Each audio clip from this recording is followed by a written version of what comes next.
Okay, here we are on, and I'm going to get this one right. I keep, like, for the last 8 podcasts, I've been saying we're on to podcast number 5 now.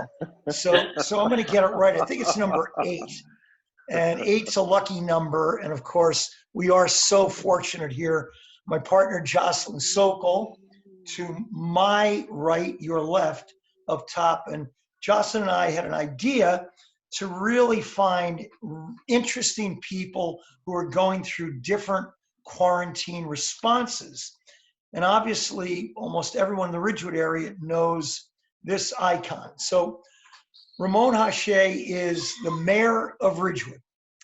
And I've known Ramon a long time. Ramon, you can cut me on this, but Ramon moved here from the Dominican his 10th grade year. Came all the way over here with his, and I don't know how many brothers and sisters came with you. Yeah, no, I had three siblings with me. Right, came over. How much English could you speak at that point?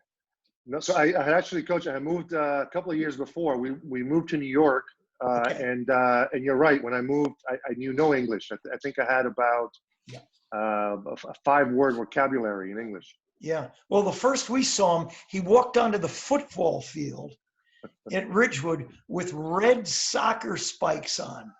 And Chuck and I were like, who is this guy? And Ramon was like, you know, how do you walk? How do you throw a ball? Well, 3 years later, he would be really the key to a Ridgewood varsity defense when he played Sam linebacker, was an all-league linebacker, and then went on to play at Marist College, where he starred. This guy's the real thing. And he's a father of 6. I mean, he's very smart, but maybe not as smart as he looks. He's the father of 6 children. Imagine that quarantine. And obviously a great husband, but most of all, he is the leader of our community during, if not the most volatile, most hostile, most rugged environments Ridgewood's ever been in. And he is the head coach. It's his job to shine right now, and he's doing it as bright as any leader can. So Ramon, thank you so much for joining us. And thank you, we Coach. really appreciate your valuable time. Thank you. Hi, Ramon. How are you? Hey, Jocelyn. Good to see you. Yeah, I mean, you too. Just being the mayor of a town that is really being hit hard by COVID-19, can you tell us a little bit about what that's been like for you? Yeah, I mean, you know, to use the analogy that Coach used to football, you know, there's no playbook for this. You know, there's no manual on what the response is. There's no manual as to what are the things that we need to do. This is a bridge that we've never crossed before. So it's been, you know, it's been a challenge. You know, we're dealing with many different aspects. You know, obviously we have residents who are very concerned, not only about their health and the families and their children, but also, you know, the children's education. We also have a lot of business owners that were, you know, very concerned about whether or not they'll be able to keep the lights on when this thing is, you know, is over. You know, who can be here to still to reopen the doors. You know, residents who need to you know, make some adjustments, and everyone is concerned about, you know, the services and the importance of maintaining the continuation of services that the village provides. So there are a lot of different aspects, you know, and tied into all of this, there are, you know, people who are in need, and there, you know, luckily those who want to help those who are in need. So it's requiring, you know, coordination on many different fronts. You know, we're, I think, you know, so far that, you know, we've stepped up to the challenge of the community, and are faring fairly well. Yeah. So the part that really intrigues me is what's going on up here, and to unpack, lift up the hood and see what's really in there, because obviously you've got to have tremendous amount of fear. You're Sure. taking care of a family and trying to keep them safe. In the meantime, you're asked every day to act as if you are the best leader that you can be, and be articulate, be smart, be really courageous. I mean, do you feel overwhelmed with this job? I mean, it's a lot, and I think, there's a balance between, and when you're dealing with fear, right? There's a balance in terms of being, the show of strength, of leadership, and you want to be able to, to guide people with the right information, because fear, it's a very powerful motivator. So I think it's healthy at this point in time for us to have a healthy amount of fear for what's happening, to take the situation seriously. But you also don't want to incite panic by, through fear mongering, and so it's a very delicate balance. There's certainly fear, there's certainly concerns. In addition to the mayor, I'm a dad first. I'm a husband. I have to put food on the table. Prior to this call, I was, on the many different calls that I had. One was for my volunteer efforts. One was having to do with the census. Another one was having to do with my, with my actual job. So there are a lot of fears.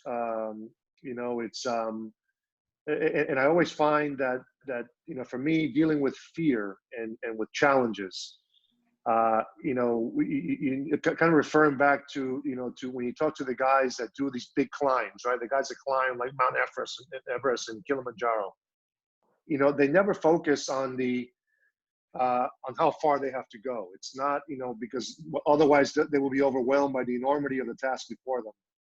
What they'll tell you is they focus on the next 10 feet. That's the most important part, is the next 10 feet of the climb.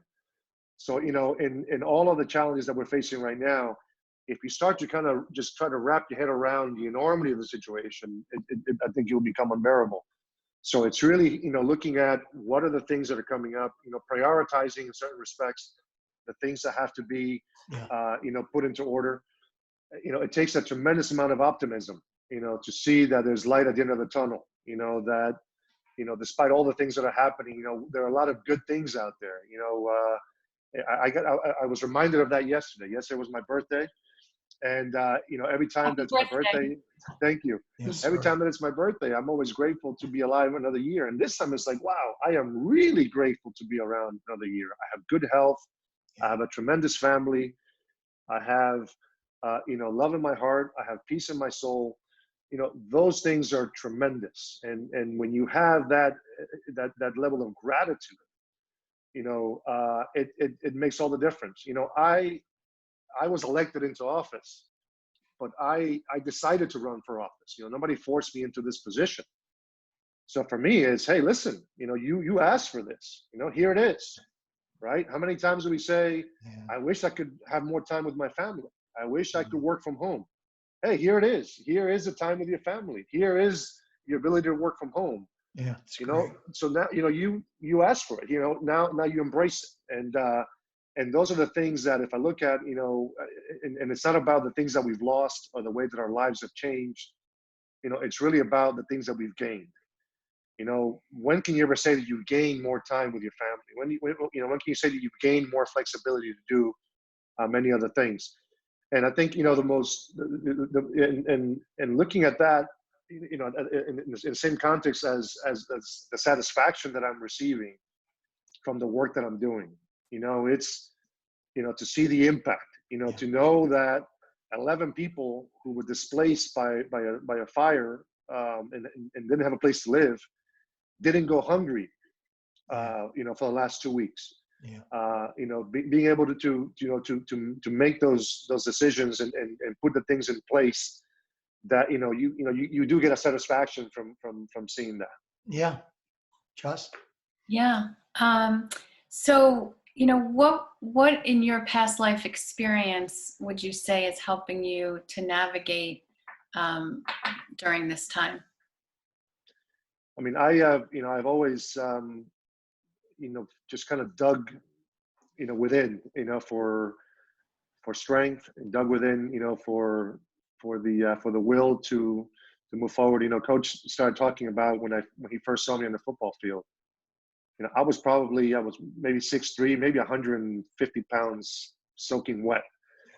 And no physicality at all. I mean, my body was not, at that point in time in the condition that it needed to be, but mentally, and that will and that desire to get better, that was one of the biggest drivers for me, and it's always been. I love a challenge. I love a difficult situation. The best thing you can do for me is tell me that I can't do something, because now it's on. Now it's a challenge, and now I'm going to do it, and I'm going to exceed what it is that you think I can't do. So that's always, for me, one of the main drivers. So this must a little bit, again, I know there's fear, but this must fuel your fire, because you're finding out about yourself. We're putting you up there, bases loaded, 2 outs, bottom of the ninth, and you're up there calm. We're giving you the ball 4th and 1 and saying, can you do it? You're recognizing you were meant to be in a leadership role. And I know that now that you've felt, I'm not only capable, but I'm becoming better than I would have become had not this challenge hit. That has given you the spark to, I know, think about and your now new aspirations of running for freeholder and then really no limit. So what made you want to move to the next step? I mean, I made a commitment to myself, Coach, to transition from more of the private sector and more into public service. That happened. Started to happen back in 2014, 15, so I ran for office for the very first time, here in my hometown, and I was elected into office in May of 2016. But that was just a political side. Before that, I was very involved with my parish here locally. Very involved with youth sports as a volunteer coach, also in fundraising. And in addition to the work that I do with the church, I also joined the Knights of Columbus, and we do a lot of great work through the organization. And just a few years ago, with some of my friends from the parish, we launched a homeless retreat ministry. It's not something that I talk about much, because it's just really it's much more about the work than the recognition for the work. It's an organization where we go out and we try to help those who have experienced some form of homelessness due to their addiction to drugs and alcohol. Somewhere along the line something went wrong. But those types of things, when you go in and you kind of you help and you dedicate the time and you give everything of yourself.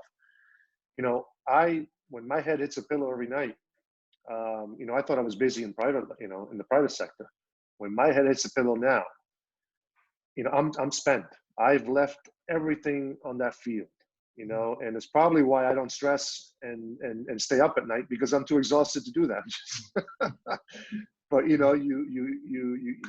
sleep, you recharge, and the next day you have the next challenge before you, and trying to be as cool, calm, and collected as possible. And it's one of the lessons that I learned from a previous manager I had in the private sector, and we were having a very big discussion in the corner office, and he said, just remember, whatever we discuss here, and we can rip each other to shreds here in this office, but when that door opens and people see you walk out, they got to see you head high, chin up, and you make it seem like you're having the best day of your life, because they're going to look to you to set the tone of what's happening. If they see you coming out of this office and you're worried and concerned, they're going to be worried and concerned about their job security. So it's almost like the swan, right? You see the swan from the surface of the water up is very elegant. But underneath there's a lot of moving parts. There's a lot of mud and weeds and so on. Yeah, great. So what has felt the most challenging to you to continue to be such a strong leader? I mean, it's the challenge of being a leader in public office, right? It's probably a little bit different than being a leader in an organization in the private sector, because in public office, there's the the public acceptance, right? And sometimes it's measured by your voter popularity and so on, approval ratings and so on. So that's the biggest challenge, because you have to weigh that against doing what you think is the right thing. And I said to myself when I got elected into office in 2016, I will serve as if I will not seek re-election. Because I want to make sure that I'm going to do the things that I think are the right things to do, not for what I think that's the popular thing to do, in order to get reelected. And I had plans to run again in Ridgewood. I already picked up my packet for petitions, and people were very happily signing them. Then this opportunity came up to run for freeholder. Yeah. And which is something that I didn't know it was going to be an opportunity just now, but it did. It came up, and so that's how these things kind of come up. So, but the biggest challenge, I think, in being a leader in a public role is weighing that conviction. And look, and if people voted for you and you were elected, you really receive a vote of confidence. They need to have the confidence in that you're going to make the right decision. I know that whatever I decide on anything, probably half the people are going to like it, probably the other half are not. But I can look in the mirror and say, I made that decision based on what was the best available information before me, and that I did it with the best interest of the community at heart. I'm okay with that, and I know that not a lot of people are going to be probably happy with it. And is that challenge presenting itself during COVID-19, the popular opinion versus what you feel is best to do, or? Yeah, I mean, there's always, even all of the best intentions for the things that you're trying to do, you're never going to be met with complete acceptance on the other side. People are, naturally, as human beings, we want to be heard. We have opinions. And certainly this day and age, people are not shy about sharing those opinions with you, whether solicited or not. There are challenges, in terms of. So Ramon, Yes. really interesting with reopening the United States again. And you as a mayor, how much say do you have in reopening Ridgewood, and where do you see us headed, and how rapidly, in your estimation, will things change? Give us a little take on, and how much control do you have over the town of Ridgewood? Yeah, so the the main thing to keep in mind is that all of these restrictions that have been placed, social distancing measures, really flow down from the governor's office.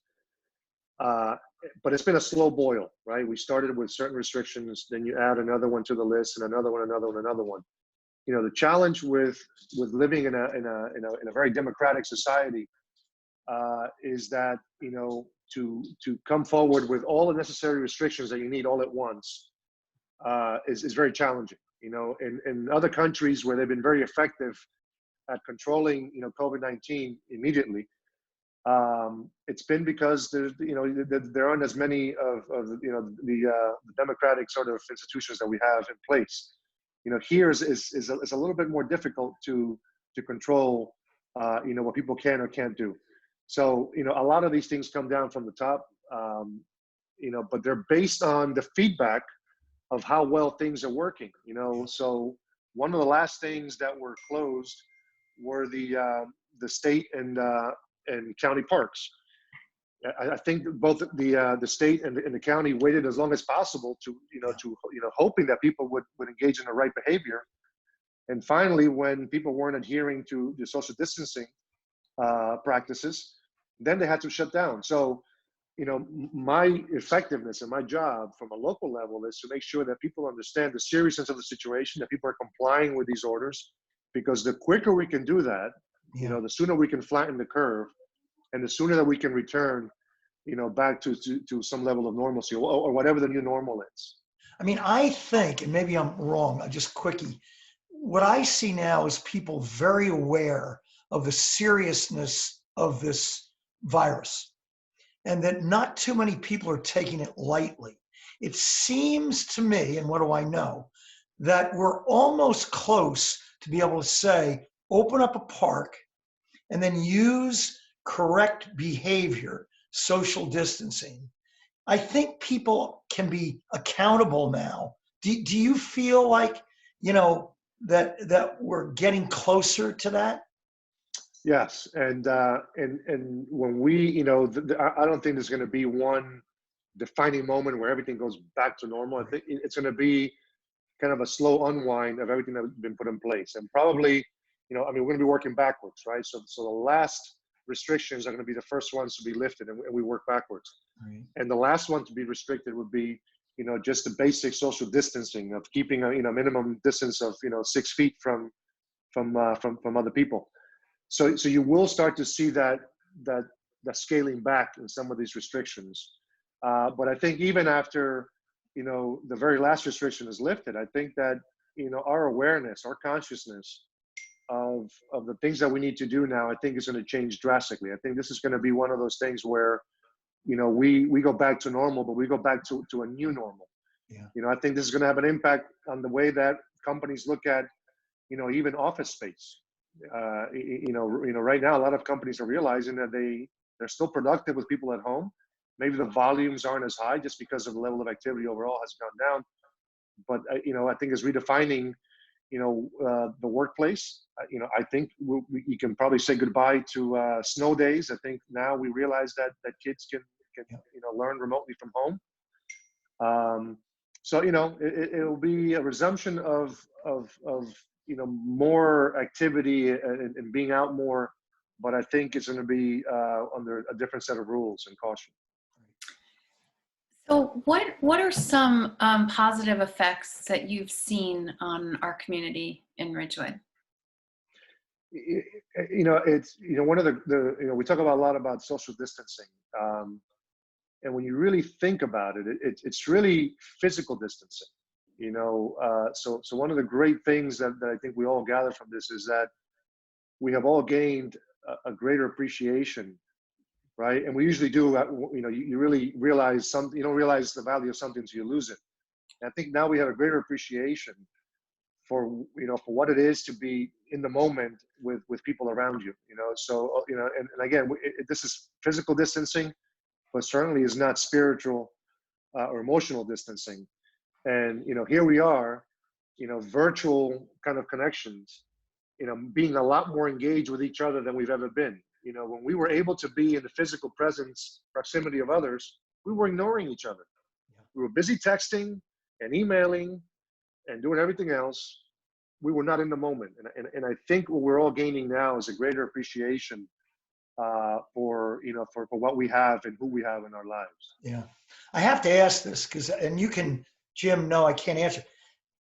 Tell me where we are in July.